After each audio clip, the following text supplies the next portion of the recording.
Tout a débuté à l'aérodrome de Nkamba où le jet transportant le chef de l'État Félix-Antoine Tshisekedi Tshilombo a atterri vers 12h30. À son arrivée, le président de la République a été accueilli par un comité restreint avec en sa tête le gouverneur de la province du Congo central. Le cortège présidentiel a ensuite pris la direction du temple qui était déjà rempli des fidèles et invités venus de partout pour célébrer le 100 années d'existence de l'Église de Jésus-Christ sur terre par son envoyé spécial, Simon Kimbangu.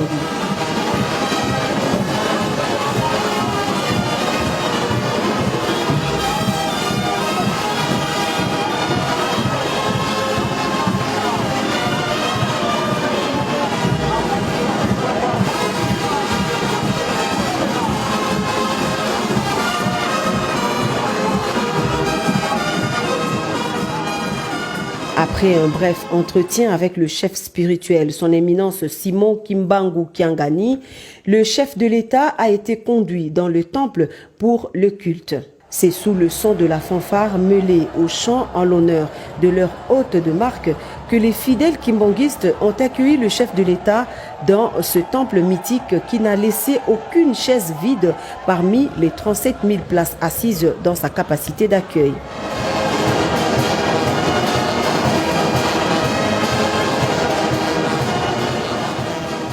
Le chef de l'État, Félix-Antoine Tshisekedi Tshilombo, a quant à lui loué les qualités d'un homme qui, le 6 avril 2021, recevra de Dieu la noble mission de libérer le peuple noir de l'emprise coloniale. Né ici même en Nkamba, dans l'actuelle province du Congo central,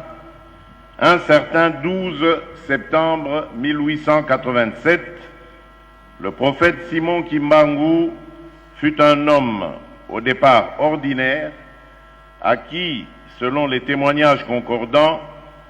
Dieu confia la mission de libérer le peuple noir du joug colonial. Catéchiste doué de dons de la guérison et éphémère employé des huileries du Congo belge à Kinshasa, ex-Léopoldville, Papa Simon Kimbangu s'est particulièrement distingué par un enseignement du christianisme s'imprégnant de la nature intrinsèque de l'environnement l'entourant, mais également par la commission d'action défiant toute rationalité, notamment les actes de guérison et de résurrection réalisés respectivement sur les dames Kiantondo et Dianayaku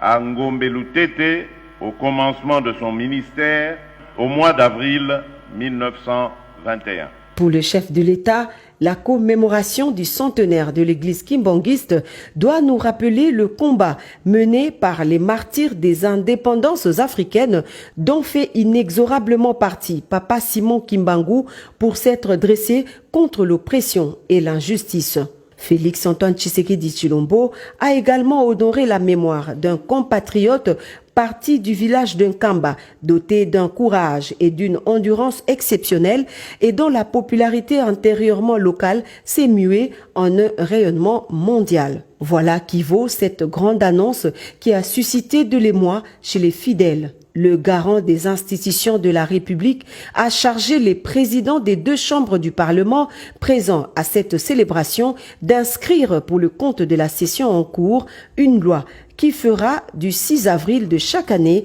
une journée chômée et payée sur toute l'étendue de la République démocratique du Congo.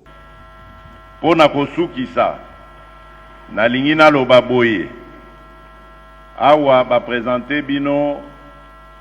papa président ya Sénat na papa président ya Assemblée nationale nazali ko interpeller bango ko senga bango balanda na lombango likambo nazali ko senga ya te date ya le 6 avril ekota na mikolo oyo ekobanda kozala férié.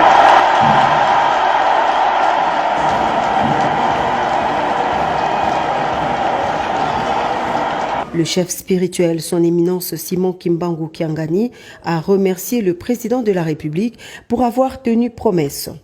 Il a ensuite prié l'assistance composée de plus de 90% des fidèles kimbanguistes au respect de l'autorité établie en promettant que l'église kimbanguiste restera toujours partenaire privilégié de la nation congolaise.